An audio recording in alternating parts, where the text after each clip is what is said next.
Hello and welcome to In the Wall with me, Parker Kligerman. It seemed like last episode nobody wanted to see me dressed as a person on TV, so I'm back to wearing my normal clothes that I'd wear anytime.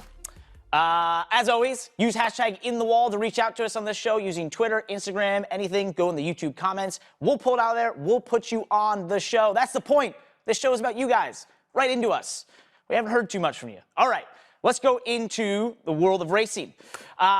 One interesting thing out there, whether NASCAR returns to the Fairgrounds Speedway in Nashville remains TBD. But this week, Dale Earnhardt Jr. tweeted a photo that got us thinking about what could be next for the legendary short track and iRacing.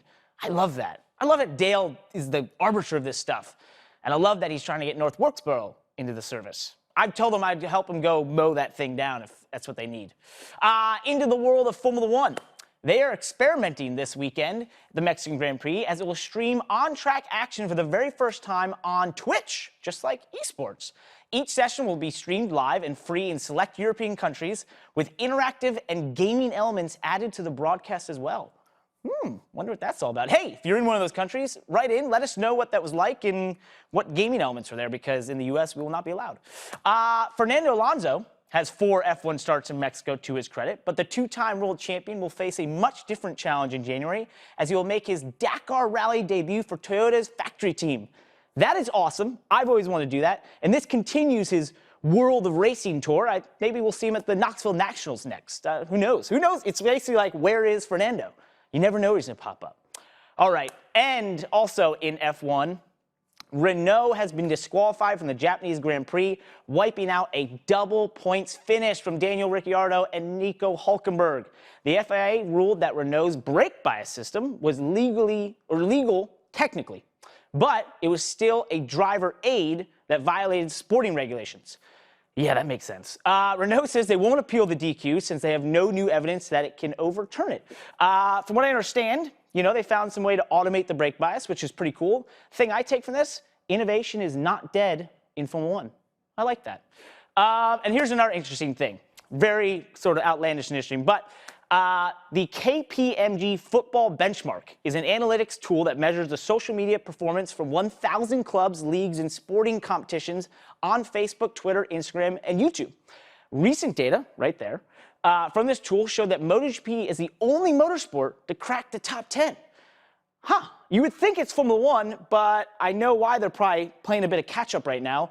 Bernie Ecclestone, who ran Formula One forever, once called social media a fad. I think he missed the mark on that one. Yeah, they should probably be on that list. All right, something that caught my eye on Reddit about the kart and IRL split. Where to start? If you're unsure of what this topic is referencing, it's when the battle for control of IndyCar in the early 90s led to the powers that be doing the unfathomable. At the time, the PPG IndyCar World Series, also known as CART, was legitimately giving Bernie Ecclestone night sweats as it showed the possibility of rivaling Formula One. It was huge. But Tony George, the heir apparent to the Indianapolis Motor Speedway at the time, had his concerns about where IndyCar was heading.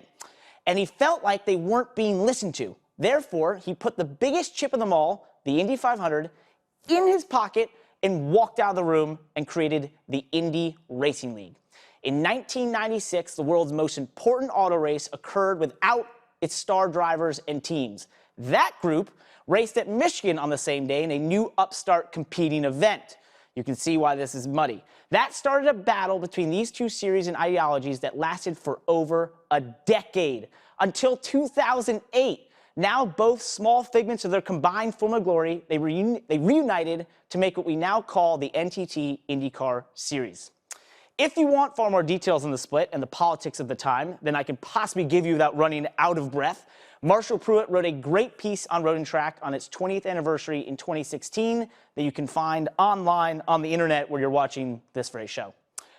The split, as it is now known, effectively brought American open wheel racing to the brink of extinction. It wiped it from the mainstream and gave NASCAR the greatest gift in its rise to national prominence.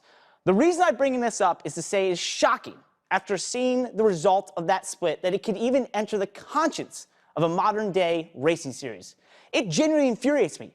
I just don't get how they could let this happen. The funny thing is, it's become the most used threat in all negotiations in high-level racing series. In Formula One, in the late 90s and early 2000s, the teams and manufacturers at the time battled Bernie Ecclestone for more money. So what did they do? They went as far as to create the Grand Prix World Championship and threatened to leave Formula One. Thankfully, cooler heads prevailed and the split was put away till the next barter session, which happened in 2009, when the teams once again threatened to make their own series and went as far as making a provisional season calendar before they all came to an agreement once again. Yes, you see where this is going. In NASCAR, there have been veiled threats before, but thankfully none of them had actually happened. So the thing I take away from this is the quote on why we study history. Those who do not learn history are doomed to repeat it. Right? That makes sense. Therefore, my response to this Reddit post is this. If there's any top-level racing series in the world who even entertain the thought of a split, when all motorsports is being threatened from more external factors than ever before, they need to know the last thing we need is more series. Because to me, these threats are nothing more than just that, threats. Everyone saw what happened to IndyCar, and no one is looking to make a reenactment. If you agree, let me know in the comments. If you disagree, let me know in the comments, or I'm sure you'll let me know in the comments. All I know is, and then there's this. But coming down the front straightaway, Diego, almost out of fuel. Here comes HD on the inside. Oh, they wrecked. HD in the wall. HD in the wall, and it looks like the 22 will come home for the checkered flag. HD Motorsports, how did he get that done? I have no words. I did not expect that playing out that way. No one knows what just happened. Calculating the points. We're calculating the points. What a finish there. We had Diego looking for his first win. Stuart Haas has won. Right. Let's head to the world's social media and some of the comments you guys had out there. Phoenix787 on YouTube. You all should just put a still of you nailing the travel wall as the logo for this show. LOL. Glad to see you're okay, my dude. Thank you, Phoenix. I'm thinking that goes a little too far, having me literally crashing into the wall as the name of the show. I was hoping the name of the show would be more for fun, less in reality. Right. Yeah. That's why we call it In the Wall, because you can crash in racing, but you shouldn't do that. No. We also have a tweet out there. This from Zach, Z Sullivan 1990. So he says, at P. Kligerman, hashtag in the wall, ...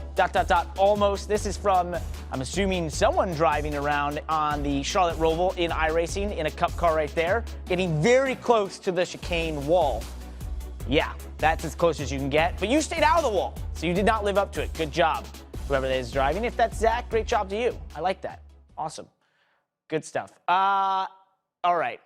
This wouldn't be my show without me at least showing one of my tweets, right? This one I'm kind of proud of because you are not only on my show here watching, but I am also the fastest driver in NASCAR in 2019, driving for the fastest team in 2019 because at Talladega, we got the fastest lap in the race at 205.803 miles per hour, average speed, and that happens to be the fastest lap in all of NASCAR in 2019.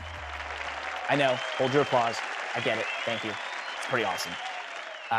Where are we in points? Don't worry about it. How many races we won? Don't worry about it. Fastest team in NASCAR. That's all I'm saying. Gaunt Brothers Racing. That's it. Use hashtag in the wall or hit me directly on Twitter, Instagram, at P. Kligerman. Comment in the YouTube comments below to be part of this show. Remember, subscribe to Motorsports on NBC YouTube channel and check out NBCSports.com for more motorsports content. Thanks for watching. I'm out of here.